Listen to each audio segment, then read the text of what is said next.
오늘 함께 나눌 말씀 보도록 하겠습니다. 시편 30편의 말씀입니다. 자, 우리 천천히 합독하겠습니다. 여호와여, 내가 주를 높일 것은 주께서 나를 끌어내사 내 원수로 하여금 나로 말미암아 기뻐하지 못하게 하심이니이다. 여호와 내 하나님이여, 내가 주께 부르짖음에 나를 고치셨나이다. 주께서 내 영혼을 수울에서 끌어내어 나를 살리사 무덤으로 내려가지 아니하게 하셨나이다. 주의 성도들아, 여호와를 찬송하며 그의 거룩함을 기억하며 감사하라. 그의 노염은 잠깐이요 그의 은총은 평생이로다. 저녁에는 울음이 깃들일지라도 아침에는 기쁨이 오리로다. 내가 형통할 때에 말하기를 영원히 흔들리지 아니하리라 하였도다. 여호와여, 주의 은혜로 나를 산같이 굳게 세우셨더니 주의 얼굴을 가리심에 내가 근심하였나이다. 여호와여, 내가 주께 부르짖고 여호와께 간구하기를 내가 무덤에 내려갈 때에 나의 피가 내게 유익이 있으리요. 진토가 어떻게 주를 찬송하며 주의 진리를 선포하리이까. 여호와여, 들으시고 내게 은혜를 베푸소서. 여호와여, 나를 돕는 자가 되소서 하였나이다. 주께서 나의 슬픔이 변하여 내게 춤이 되게 하시며 나의 베옷을 벗기고 기쁨으로 띠띠우셨나이다. 이는 잠잠하지 아니하고 내 영광으로 주를 찬송하게 하심이니 여호와 나의 하나님이여, 내가 주께 영원히 감사하리이다. 아멘. 내가 주께 영원히 감사하리이다 라는 다윗의 고백이 오늘을 살아가는 모든 그리스도인들의 삶의 고백이 되기를 간절히 소망합니다. 내가 주께 영원히 감사하리이다. 자, 하나님을 향한 감사와 찬송, 그리고 하나님을 향한 신뢰와 기도, 이것은 하나님과의 관계에 있어서 가장 중요한 부분입니다. 오늘 말씀을 통해서 우리의 기도와 찬양을 점검해 볼 수 있는, 그리고 다시금 회복해 나갈 수 있는 은혜가 여러분 모두에게 있기를 주님의 이름으로 권면드립니다. 어려운 때일수록 우리는 희망을 노래해야 합니다. 우리 대한민국의 문화재청에 등록된 대중가요 제1호인 그런 대중가요의 제목이 희망가라는 노래라고 합니다. 여러분 아마 이제 희망가 하면 잘 모르실 텐데 들으시면 아실 거예요. 이 풍진 세상을 만났으니 너의 희망이 무엇이냐, 이렇게 시작하는 노래죠. 저희 어머님, 아버님은 이 노래 되게 좋아하셨어요. 되게 좋아하시고 늘 자주 즐겨 부르시던 노래였는데, 말씀 준비하다 보니까 이게 대중가요 제1호로 이렇게 등록이 돼 있다고 합니다. 참 의미가 있는 것 같아요. 이 노래가 이제 불려지기 시작한 때는 일제강점기 시대였습니다. 1921년도부터 알려지기 시작한 노래인데, 그 당시에는 이제 1919년에 3.1 만세 운동이 전국적으로 들불처럼 번져서 분위기는 마치 금방 어떤 메시지가 될 수 있을 것 같고 또 광복이 가까이 올 것 같은 그런 느낌이었겠지만 상당히 깊은 좌절감을 경험하던 그런 시대였죠. 더 극심한 탄압으로 이어졌으니까요. 그 시대를 살아가던 그러한 민족의 염원을 담은 노래가 바로 이 희망가였다고 합니다. 슬픈 애조를 띤 창가, 그 속에 담겨져 있는 메시지는 지금은 모진 겨울바람에 시달리고 모든 희망이 다 끊어진 것처럼 보이지만, 그럼에도 불구하고 차가운 눈 속에서 봄을 기다리며 빨간 꽃봉오리를 피워내는 겨울 동백꽃처럼 광복의 날은 반드시 올 것이다 라는 그런 희망의 주제를 담은 노래를 부르면서 서로 위로하며 어두운 일대 강점기의 시간들을 보냈다라는 것입니다. 여러분, 이렇게 희망이라고 하는 것은 늘 우리의 삶에 새로운 힘을 가져다 주는 그러한 요소가 됩니다. 특별히 우리가 하나님께 소망을 둘 때 하나님께 희망을 둘 때 그 하나님은 오늘 본문의 시편의 고백처럼 우리를 살리시고 우리를 지키시고 보호하시고 우리를 끌어올리시는 그러한 놀라운 역사로 우리의 삶에 개입하신다는 것을 우리가 분명히 깨달을 수 있었으면 좋겠습니다. 자, 오늘 코로나19라는 거친 풍랑과 싸우면서 누구나 할 것 없이 힘든 그러한 시간들을 보내고 있습니다. 이제 더운 여름이 되니까 마스크 쓰는 게 얼마나 힘든지 몰라요. 답답합니다. 빨리 벗고 싶은 그런, 이런 마스크 하나부터 시작해서 우리의 삶을 힘겹게 하는 그러한 부분들이 한두 군데가 아니죠. 삶을 살아가는 데 있어서 제약도 있지만 경제적인 어려움도 때로는 여러 가지 안타까운 질병으로 이어지기도 하고 우리가 살아가는 이 시대 가운데에서 우리를 힘겹게 하는 삶의 문제들이 솔직히 한두 가지가 아닙니다. 그러한 어려운 그러한 시간들 속에서 우리는 다시금 맥주 감사 절기를 맞이하게 되었습니다. 다시 한번 이 감사절기를 지키면서 전능하신 하나님을 바라볼 수 있는 은혜가 있었으면 좋겠습니다. 그리고 하나님께 우리의 소망과 희망을 둘 수 있었으면 좋겠습니다. 비록 내 삶은 지금도 아직 어둡고 어려운 가운데 있다고 할지라도 하나님을 소망하는 가운데 소망의 노래로, 희망의 노래로 우리의 삶을 채워나갈 수 있는 은혜가 있었으면 좋겠습니다. 오늘 시편은 다윗의 시편이다. 그리고 성전의 낙성가다라는 그러한 표제가 붙어져 있습니다. 이 시편은 다윗의 개인적인 고백을 넘어서서 이제는 성전을 봉헌하는 낙성식에서 불려지는 찬양으로까지 그렇게 널리 회자되게 되었구나라는 사실을 표제를 통해서 알 수 있습니다. 그만큼 오늘 이 시편에 담겨져 있는 그 신앙의 경험과 신앙의 고백들은 모든 성도들에게 보편적으로 경험되기도 하고 받아들여질 수 있는 그런 내용이라는 사실을 우리가 생각해 볼 수 있습니다. 본문의 저자인 다윗의 인생을 한마디로 평가해 보자면 누구보다도 성공적인 삶을 살았던 인물이다라고 평가할 수 있을 것입니다.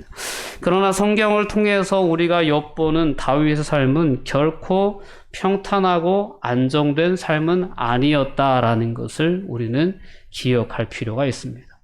비록 그의 삶은 상당히 험난했어요. 상당히 험난했지만 결론적으로는 그를 기억할 때 누구나 다 하나님과의 친밀한 관계를 유지했던 아름다운 신앙인으로 기억할 수 있고 또한 세상의 가치의 기준 속에서 보아도 성공한 사람으로 기억할 수 있었다라는 것입니다. 그 결정적인 비결이 그가 끊임없이 매달렸던 하나님과의 관계에 있었다라는 것을 우리가 주목해 볼 수 있었으면 좋겠습니다. 즉 하나님과의 친밀한 관계 속에 있을 때 그의 삶은 비록 여러 삶의 위기와 고난과 때로는 위협과 박해 가운데 있었다 할지라도 그의 삶은 결과적으로 아름다운 신앙인으로 성공한 인생으로 우리에게 기억될 수 있었다라는 거죠. 오늘 우리를 힘겹게 하는 삶의 상황 가운데에서 우리가 우리의 인생을 결국에는 아름다운 인생으로 맺을 수 있는 유일한 비결이 바로 여기에 있다라는 것을 여러분들이 함께 느낄 수 있었으면 좋겠습니다. 하나님께 있구나. 하나님께 부르짖음에 있구나. 하나님께 영광을 돌리는 그의 삶의 자세에서 찾을 수 있구나라는 이러한 깨달음이 저와 여러분 가운데 있었으면 좋겠습니다. 오늘 본문의 고백으로 들어가 보면 오늘 이 시편의 목적이 1절 말씀 가운데 분명하게 명시되어져 있습니다. 여호와여 내가 주를 높일 것은 주께서 나를 끌어내사 내 원수로 하여금 나로 말미암아 기뻐하지 못하게 하심이니이다 라고 고백합니다. 이 시편을 기록한 것은 오직 하나 유일한 목적이 주를 높이기 위해서 이 시편을 고백했구나라는 것을 우리 1절의 말씀을 통해 알 수 있습니다. 여호와여 내가 주를 높일 것은 주께서 나를 끌어내사 내 원수로 하여금 나로 말미암아 기뻐하지 못하게 하셨기 때문에 내가 주를 높입니다. 라는 것입니다. 여러분, 우리 세상을 살아가면서 하나님을 높여드리는 그러한 삶을 살아갈 수 있어야 합니다. 우리가 어떤 글을 써도, 어떤 노래를 불어도, 어떤 행동을 하고 어떤 말을 할 때에도 그 모든 행동의 목적이 주를 높이는 것에 맞춰질 수 있었으면 좋겠습니다. 그런 은혜가 우리 모두에게 있었으면 좋겠습니다. 그와 같은 그러한 다윗이 오늘 주를 높이는 그러한 이유에 대해서 오늘 시편을 통해 쭉 설명을 하고 있습니다. 다윗이 인생을 살아가면서 결정적인 위기의 순간마다 다윗은 하나님께 기도했습니다. 하나님께 부르짖었어요. 사울 왕의 그러한 시기와 질투를 피해서 그 오랜 시간 동안 도망자의 삶을 살아갈 때 다윗은 자신의 목숨이 마치 자기 것이 아닌 것 같은 느낌을 한두 번 받지 않았을 거예요. 얼마나 자주 그가 생명의 위협 가운데 처했는지 모릅니다. 그런 위기 속에서 늘 다윗은 하나님을 의지했습니다. 하나님께 간구한 거죠. 오늘 2절 말씀도 보면 여호와 내 하나님이여 내가 주께 부르짖음에 나를 고치셨나이다. 고백합니다. 여호와여 주께서 내 영혼을 수울에서 끌어내어 나를 살리사 무덤으로 내려가지 아니하게 하셨나이다. 이런 삶의 순간이 한두 순간이 아니었을 거예요. 그만큼 많은 그러한 죽음의 위기 가운데서 다윗은 하나님께 자신의 어떤 형편을 아뢰었고 부르짖었고 그때마다 하나님은 그를 고치셨고 그때마다 하나님은 그를 끌어올려 주셨다라는 것이 다윗의 분명한 개인적인 신앙의 고백입니다. 그래서 이런 고백을 함에 있어서 이러한 고백의 절대적인 목적은 내가 이렇게 험한 세월을 살았다. 내가 이렇게 엄청난 경험 속에서도 내가 꿋꿋이 살아서 내가 지지의 왕 위에 올랐다. 이런 어떤 나의 의를 드러내는 목적이 있지 않고 오직 내가 주를 높일 것은 이 고백의 목적에 맞춰져 있다라는 것입니다. 우리가 종종 신앙생활을 하다 보면 우리의 신앙의 이력에 대해서 이야기할 때가 있습니다. 내가 과거에 어떻게 했고 어떤 봉사를 했고 얼마를 봉헌했고 이런 것이 우리의 어떤 의나 우리의 자랑으로 자리 잡을 때가 종종 있지 않나 싶습니다. 그러나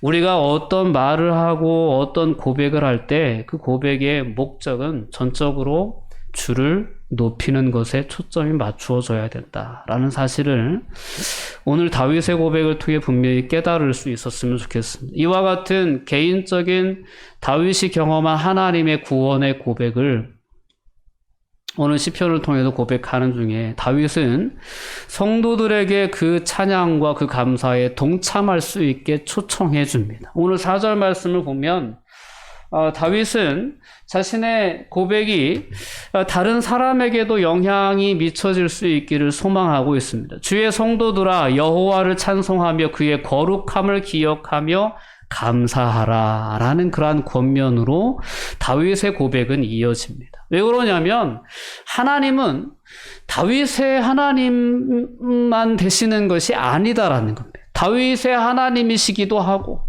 이 땅을 살아가는 모든 인류 공동체의 창조주이시기도 하십니다.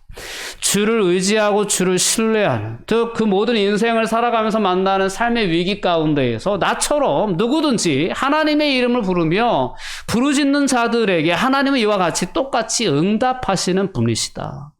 세상의 그 어떤 신과도 비교할 수 없는, 견줄 수 없는 정말 온전히 구별된 거룩하신 하나님이시다. 그분을 기억하며 감사하는 것은 성도의 마땅한 삶의 자세다라는 것이 다윗의 이 초청에 담겨진 의미겠죠. 오늘을 살아가는 우리의 삶에도 우리가 회복해야 할 부분이 있다면 바로 이와 같은 기도와 이와 같은 감사의 찬송이 아닐까 싶습니다. 여러분 삶을 살아가면서 얼마나 자주 하나님의 이름을 부르십니까? 한번 생각해 봤으면, 깊이 좀 생각해 봤으면 얼마나 나 자주 하나님의 이름을 부르는가. 하루 밥 먹을 때 3번. 물론 부르시겠죠. 세 번 딱 기본 전제로 까시고.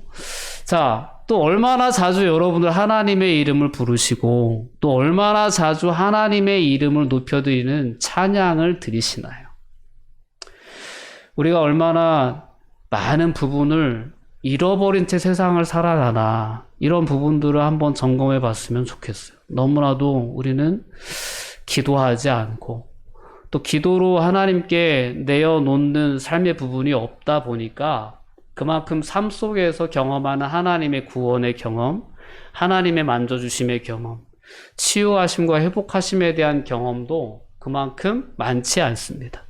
그러다 보니까 이와 같은 놀라운 감격 속에 하나님의 이름을 높여드리는 찬양의 기회 또한 잃어버린 채 세상을 살아가지 않나 싶습니다.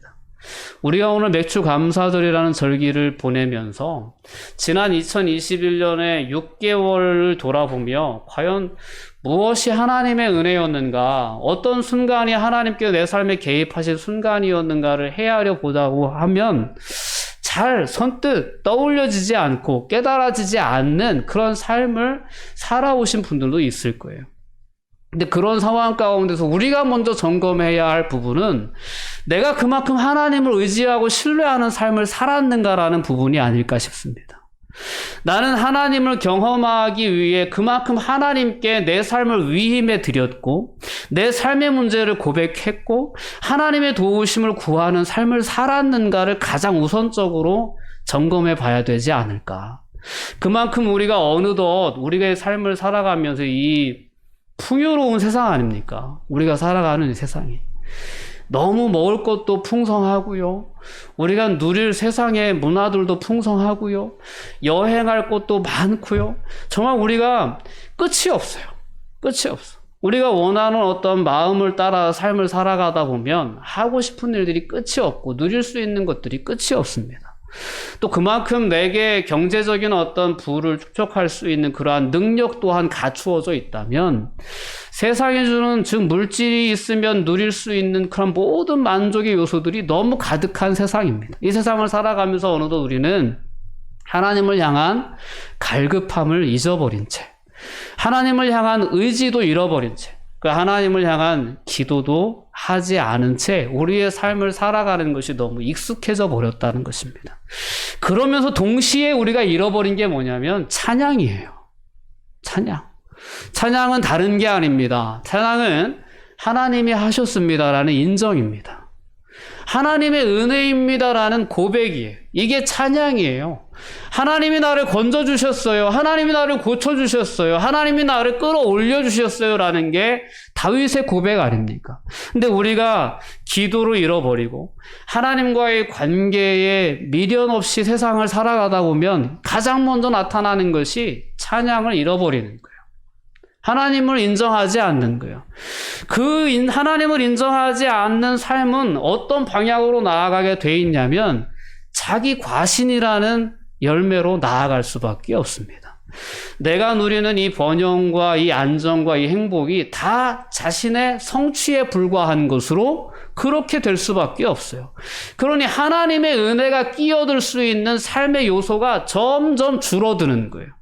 내 삶을 통째로 놓고 볼 때 하나님의 은혜라고 여겨지는 삶의 부분들이 점점 작아지기 시작하면 우리와 하나님과의 관계는 그거는 형식적인 관계일 뿐이라는 것입니다. 우리가 진심으로 하나님께 감사를 고백하고 찬양을 드려야 할 주제들을 잃어버리게 되는 거예요. 이것이 다 어디서부터 시작되냐면 하나님께 기도하지 않는 삶, 하나님을 의지하지 않는 삶, 하나님의 주권을 인정하지 않는 삶을 살 때 우리는 모든 것을 잃어버리게 됩니다. 그리고 오직 자기 자신에 집중하는 삶을 살게 돼 있습니다. 오늘 6절의 고백을 이어서 보면 그런 고백이 내가 형통할 때에 말하기를 영원히 흔들리지 아니하리라 라고 얘기했다.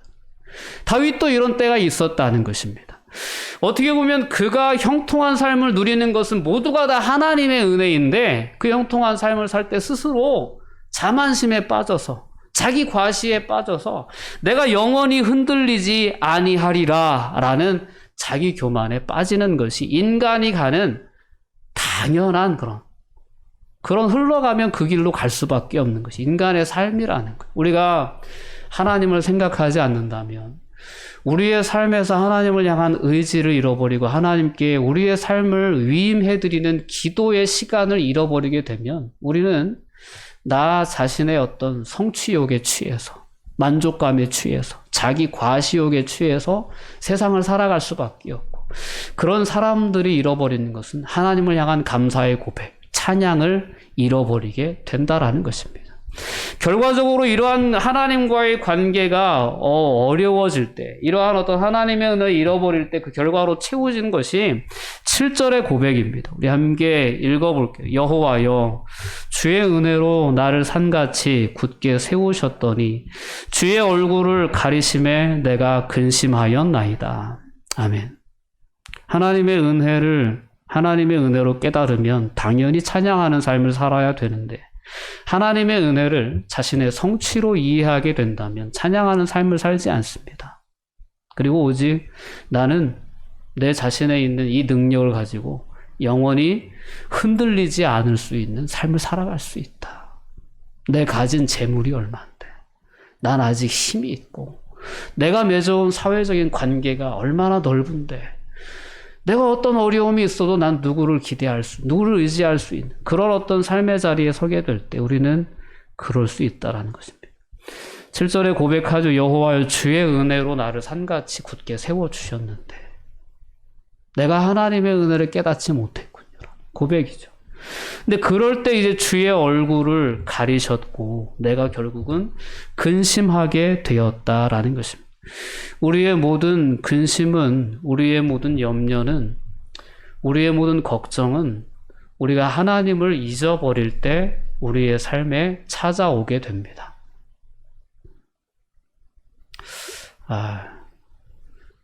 네. 피곤하신 분들이 많으셔서 제가 근심이 찾아오네요. 제게 근심이 찾아와요. 우리가 근심하게 되고 걱정하고 염려하게 되는 것들은 대부분 우리가 하나님을 잃어버렸기 때문에 우리의 삶에 찾아오는 겁니다. 그런 근심이 찾아올 때 영적인 감각이 살아있다면 우리는 하나님과의 관계를 회복하려고 하는 그러한 노력으로 나아갈 수 있어야 합니다. 여러분, 오늘 이 맥주 감사절기라는 이 절기가 딱 전반기, 후반기를 딱 나누는 그 시점에 있지 않습니까? 그 시점에 이 감사절기를 딱 우리에게 지키라고 그렇게 말씀해 주시고, 뭐가 감사한 일이지 이렇게 되돌아볼 수 있는 기회를 주셨다는 것은 그런 깨우침의 시간이거든요. 그래서 여러분들이 잃어버렸던 하나님을 향한 의지, 즉 기도로 표현되는 하나님을 향한 신뢰가 회복되어지고, 그렇게 하나님께 맡겨진 부분들에 대해서 하나님이 일하신 부분을 우리가 찬양을 통해서 세상에 드러내는 삶을 우리가 회복해야 될 줄 믿습니다. 특별히 이 코로나라고 하는 어려운 시기를 살아가면서 우리가 감당할 수 없는 삶의 문제들 속에 우리가 하나님께 더욱더 기도와 간구로 부르짖는 그러한 삶의 자세로 하나님 앞에 설 수 있었으면 좋겠습니다. 그럴 때 우리는 하나님의 놀라운 구원을 경험하게 될 것이고 하나님의 놀라운 회복의 은혜를 경험하게 될 줄 믿습니다. 여호와여, 내가 주께 부르짖고 여호와께 간구하기를, 내가 무덤에 내려갈 때에 나의 피가 무슨 유익이 있으리요? 진토가 어떻게 주를 찬송하며 주의 진리를 선포하리이까? 라고 다윗은 고백합니다. 하나님께 부르짖어 기도하는 거예요. 하나님의 진노의 심판 가운데에서, 죽음의 위협 가운데에서 이 신앙인은 그렇게 부르짖는 거예요. 하나님, 제가 주께 부르짖고 여호와께 간구합니다. 근데 그 간구의 내용이 뭐냐면, 하나님, 제가 죽으면 하나님 찬송할 수 없습니다. 제가 이대로 인생을 마감하면 그 먼지가 되어서 먼지가 어떻게 주의 진리를 세상에 선포할 수 있습니까? 하나님, 제게 다시금 하나님을 찬양할 수 있는 생명의 기회, 주의 진리를 세상에 선포할 수 있는 생명의 기회를 제게 허락해 달라는 것이 다윗의 그 위기 가운데에서 기도의 제목이었습니다. 저는 이 기도의 제목을 보면서 깜짝 놀랐습니다. 우리의 기도의 제목은 여기까지 나아가지 못할 때가 얼마나 많은지 몰라요. 우리는 그저 내 삶의 문제가 해결되기를 소원할 때 그때 너무 이기적인 욕망이 솔직히 앞설 때가 많죠. 당장 그 삶의 문제가 해결되기만을 바라면서 하나님 앞에 설 때가 참 많습니다. 근데 다윗이 생명을 구하는, 다윗이 구원을 구하는 하나님께 그 기도의 제목 가운데 그 기도의 목적, 그 목적은 하나님 찬송하고 싶습니다. 하나님, 제가 죽으면 찬송할 수 없잖아요. 하나님, 제가 죽으면 주의 진리를 세상에 선포할 수 없잖아요. 이게 다윗의 기도의 제목이었어요. 참으로 놀라운 신앙인의 면모를 다윗이 오늘 시편의 말씀을 통해서 우리에게 보여주고 있구나. 다윗의 이와 같은 죽음의 이해대로라고 하면 찬양을 잃어버린 삶, 감사를 잃어버린 삶은 더 이상 살아있는 게 아니구나 라고도 우리가 생각해 볼 수 있습니다. 우리가 감사를 잃어버린 채, 찬양을 잃어버린 채 살아간다는 것은 더 이상 그리스도인으로서 보면 살아있는 것이 아니구나. 살아있다는 것은 하나님을 찬송하려고, 하나님의 진리를 선포하려고 내게 생명이 주어져 있는 것으로, 다윗은 자신의 생명을 이해했고 사망이라고 하는, 죽음이라고 하는 더 이상 하나님을 찬양할 수 없는 삶을 접는 것을 의미하는 것이었다라는 거죠. 여러분, 찬송하기 위해서, 하나님의 진리의 말씀을 세상에 선포하기 위해서 다윗은 살기를 소망했었구나 라는 것을 오늘 말씀을 통해 분명히 깨달을 수 있었으면 좋겠습니다. 그때 하나님은 다윗의 기도를 들으시고 은혜를 베풀어 주셔서 다윗을 돕는 자로 서 주시는 것입니다. 다윗이 당한 슬픔이 변하여 춤이 되게 하시고 다윗이 입었던 베옷을 벗기시고 기쁨으로 띄우시는 그런 놀라운 은혜로 다윗의 삶을 이끄셨다라는 것이 다윗의 진솔한 찬송에 담겨져 있는 믿음의 고백이었던 것입니다. 오늘 저와 여러분들이 세상을 살아가면서 마땅히 지니고 살아가야 할 기도와 찬송이라고 하는 하나님과의 관계의 시금석과 같은 이 두 주제가 회복될 수 있었으면 좋겠습니다. 어느덧 다른 것들로 채워져서 마땅히 우리의 삶을 가득 채워야 할 이 기도와 찬양이 어느덧 너무 많은 부분 잃어버린 채 우리가 세상을 살아가고 있는 것은 아닌가. 그래서 마땅히 드려야 할 감사의 이유, 마땅히 드려야 할 찬송의 이유가 되는 삶의 열매들을 너무 많은 부분 나의 성취의 결과로 치부해 버린 채 도대체 하나님 내게 뭘 해주셨냐라는 그러한 어떤 당당함으로 하나님 앞에 서고 있는 그러한 모습이 우리의 모습은 아닌가라는 것을 우리에게 분명히 돌아보라고 하나님은 오늘 말씀을 통해 우리를 권면하고 계신 것입니다. 오늘 이와 같은 분명한 하나님의 어떤 말씀이, 하나님의 음성이 저와 여러분의 귓가에 들려올 수 있었으면 좋겠습니다. 사소한 그 한 어떤 삶에 누려지는 그 모든 은혜가 깊이 깨달아질 수 있는 그런 은혜가 있었으면 좋겠어요. 한 가지 예를 말씀드리면 세계적인 잡지인 엘르라는 잡지의 편집장으로 일하다가 갑자기 뇌졸중으로 쓰러져서 희귀한 질병을 앓다가 죽은 사람이 있어요. 죽은 사람 이야기인데 뭔 의미가 있냐 싶겠지만 그의 이야기가 우리의 어떤 사소한 어떤 감사의 제목들을 일깨워주는 그러한 부분들이 있어서 잠깐 전해드리려고 합니다. 장 도미니크 보비라는 사람이에요. 프랑스 사람인데요. 프랑스의 세계적인 잡지 엘르의 편집장이었고 두 아들을 둔 자상한 아버지였던 이 보비가 43세의 젊은 나이에 퇴근길에 갑자기 차 안에서 뇌졸중이 찾아온 거예요. 사고로 이어지고 병원에 입원해서 3주 만에 의식이 돌아왔습니다.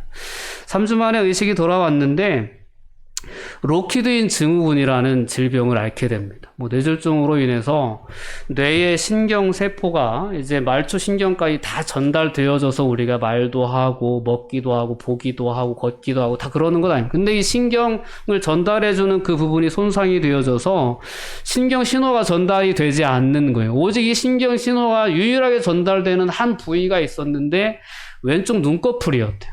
왼쪽 눈꺼풀. 다른 것은 다 마비가 된 거죠. 혼자 말할 수도 없고 먹을 수도 없고 혼자 힘으로 숨조차 쉴 수 없는 그러한 어떤 정말 심각한 절망스러운 상황에서 이제 의식이 돌아오게 된 거예요. 의식은 있는데 자신의 생각하는 것, 자신이 어떤 말하고 아무것도 표현할 수 없는 그런 절망적인 상황에 빠진 거죠. 근데 그런 어떤 절망적인 상황 가운데에서 인생을 포기할 만도 한데 그가 표현을 하기 시작합니다. 친구들의 도움을 힘입어서 이 왼쪽의 눈꺼풀의 깜빡임을 통해서 의사를 표현할 수 있게 된 거예요. 그러니까 우리나라 말은 더 힘들 것 같은데 외국어는 다 이제 이 알파벳이 있잖아요. 프랑스의 알파벳을 다시 눈 깜빡임의 횟수와 이렇게 연결시켜서 새롭게 배치를 한 거죠. 그래서 많이 쓰이는 뭐 스펠링은 한 번, 두 번 깜빡이면 그 스펠링을 의미하는 걸로 이렇게 정해서 소통을 하기 시작합니다. 그렇게 해서 이제 한마디 한마디 소통을 하다가 한 문장을 쓸 수 있게 된 거예요. 그리고 이 문장들을 모아서 이제 하나의 책을 엮었습니다. 그 책 제목이 바로 잠수함과 잠수복과 나비라는 책입니다. 자, 이 책이 이제 뭐 상당히 감동을 주게 되는 거죠. 왜 그러냐면 누구나 그 상황이 되면 상당히 막 절망스러워할 수밖에 없잖아요. 근데 그 절망스러운 상황 가운데 상당히 뭐 슬프거나 우울한 메시지를 담아내지 않고 희망적이고 또한 유머가 담겨져 있는, 풍자가 담겨져 있는 그러한 메시지를 한 줄 한 줄 담아낸 책이 되었다라는 것입니다. 이 이야기는 나중에 영화로도 상영이 되어서 2007년에는 칸 영화제 감독상을 수상하게 되고 2008년에는 골든글로브 최우수 감독상을 받게 되었다라고도 합니다. 이 사람이 그 책에서 한 고백 중에 한 부분이 상당히 우리의 삶에 미처 깨닫지 못했던 일상적인 감사를 깨우치는 그런 어떤 충격적인 이야기가 있더라고요. 함께 읽어볼게요. 나의 간절한 소원은 고이다 못해 흘러내리는 침을 삼키는 일입니다. 내가 만일 내 힘으로 흘러나오는 침을 삼킬 수만 있다면 나는 이 세상에서 가장 행복한 사람일 것입니다. 여러분, 침을 삼킬 수 있음을 감사하십시오. 얼마나 어이없습니까? 어처구니 없죠. 그게 무슨 감사의 이유냐 싶습니다. 건강한 우리의 입장에서 보면. 근데 이 저자가 자신이 어떤 그러한 경험을 하면서 오직 소통할 수 있는 하나는 눈꺼풀밖에 남아있지 않고 짐을 뭐 누군가가 다 닦아줘야 되고 다 해줘야 되는 그런 상황을 살아가면서 그가 깨달은, 그리고 세상에 외치는, 우리가 일상을 살아가는 데 있어서 우리가 자연스럽게 했던 그 모든 것들이 은혜였다. 은혜였다. 감사의 제목이었다. 라는 거죠. 밤에 잠에 들고 아침에 눈을 떠서 떠오르는 태양을 마주하며 커피 한 잔을 마시기도 하고 산책을 하기도 하고 누군가를 만나서 맛있는 것을 먹기도 하는 그 모든 일상이 얼마나 놀라운 은혜였는가라는 것을 깨닫는 거죠. 그래서 그가 이렇게 고백을 하는 거예요. 잠을 자고 눈을 떴으면서도 그것이 행복인지도 모른 채 살아왔다는 거예요. 오히려 툴툴거리며 일어났던 그 아침을 생각하며 어떤 말로 표현한단 말인가, 이런 안타까움도 담아내고 있습니다. 우리 주변에 있는 작은 일들, 예를 들면 마음껏 잠을 자는 것, 아침에 깨어나는 것, 기적 같은 일이다. 너무 감사한 일이다. 바람 소리를 들을 수 있고 흙을 만져볼 수 있고 냄새를 맡아볼 수 있고 아침, 점심, 저녁 마음껏 식사할 수 있는, 음악을 듣고 시를 보고 아름다운 영화도 보고 그러한 아름다운 감성에 취할 수 있는 이 모든 것들이 하나님의 큰 선물이다라는 것이죠. 오늘 우리가 너무나도 하나님을 의지하지 않고 하나님의 주권을 인정하지 않는 삶에 익숙해져 가다 보니 우리는 감사의 제목들을 많은 부분 상실한 채 때로는 불평에, 때로는 원망에, 때로는 늘 부족함에 그렇게 취해서 세상을 살아가지 않나 싶습니다. 그러한 삶을 살아가는 우리에게 하나님은 오늘 말씀을 통해 다시 한번 우리가 살아가야 할 기본적인 삶의 자세가 기도에 있고 찬양에 있다라는 것을 깨우쳐 주십니다. 기도를 통해서 하나님의 주권을 인정하고 하나님을 의지하는 삶의 자세를 보일 것을. 그렇게 위임된 부분에 개입하시는 하나님의 역사가 경험되어질 때 일지체 없이 나의 의가 아닌, 나의 자랑이 아닌 하나님의 영광을 돌려드리는 찬송하는 삶을 살라고 하나님은 우리의 삶에 도전해 주고 계신 것입니다. 범사에 감사하라는 그 말씀이 바로 오늘 이 저자의 이야기를 통해 다시금 새롭게 깨달아집니다. 모든 일상에서 우리가 누리는 모든 그 생활들이 하나님의 은혜, 하나님이 주신 기적이구나.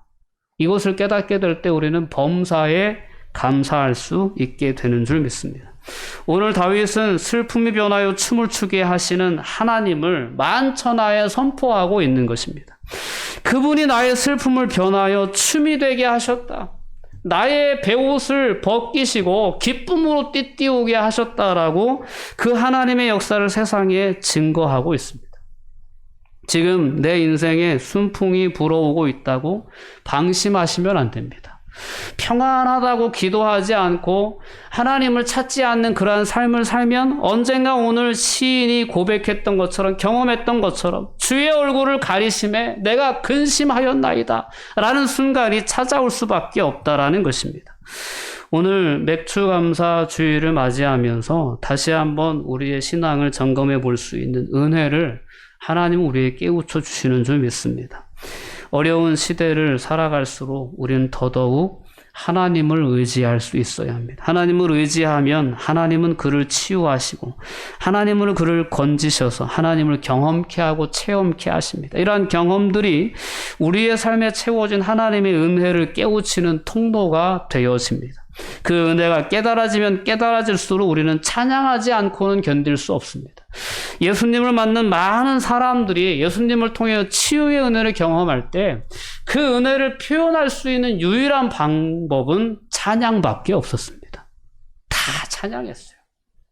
안진뱅이가 일어나서 하나님을 찬양하고, 앞을 보지 못하는 자가 앞을 보게 되어 하나님을 찬양하고, 죽은 자가 일어나게 되었을 때 그 식구들이 하나님을 찬양하게, 우리가 하나님이 하실 수 있는, 하나님만 하실 수 있는 놀라운 역사 앞에서 우리가 보일 수 있는 유일한 반응은 찬양입니다. 이 찬양이 우리의 삶에 가득 채워지기를 하나님은 기대하십니다. 그 찬양이 하나님께 마땅히 올려질 때 하나님은 기뻐하십니다. 이 찬양은 우리가 하나님과 관계가 온전히 맺어져 있구나라는 것을 분명하게 보여주는 유일한 증거이기도 합니다. 여러분이 증거를 가지고 세상을 살아갈 수 있기를 권면드립니다. 그렇기 때문에 다윗은 오늘 마지막 12절의 말씀 가운데에서 영원히 내가 하나님께 감사하는 삶을 살겠다라고 고백하고 있는 거예요. 영원히 하나님과의 이 친밀한 관계 속에서 영원히 하나님만 의지하며 영원히 하나님의 은혜로만 삶을 살아가는 그러한 삶의 자리에 내가 서고 싶다라는 것이 오늘 다윗이 가졌던 고백입니다. 다윗이 소유했던 부와 우리가 소유했던 부가 비교나 가능하겠습니까? 그럼에도 불구하고 우리는 너무나도 우리의 가진 것에 의지한 채 감사를 잃어버리고 찬양을 잃어버리고 세상을 살아가고 있는 것은 아닌가? 다시 한번 오늘 다윗의 이 고백을 통해서 영원히 하나님께만 찬양을 돌려드리고 영원히 하나님께만 감사하는 삶을 살고자 하는 그러한 아름다운 믿음의 결단이 저와 여러분 모두의 삶에 있기를 주님의 이름으로 권면드립니다. 기도하시겠습니다. 사랑과 은혜가 충만하신 아버지 하나님, 감사와 영광을 돌려드립니다. 하나님, 우리는 연약합니다.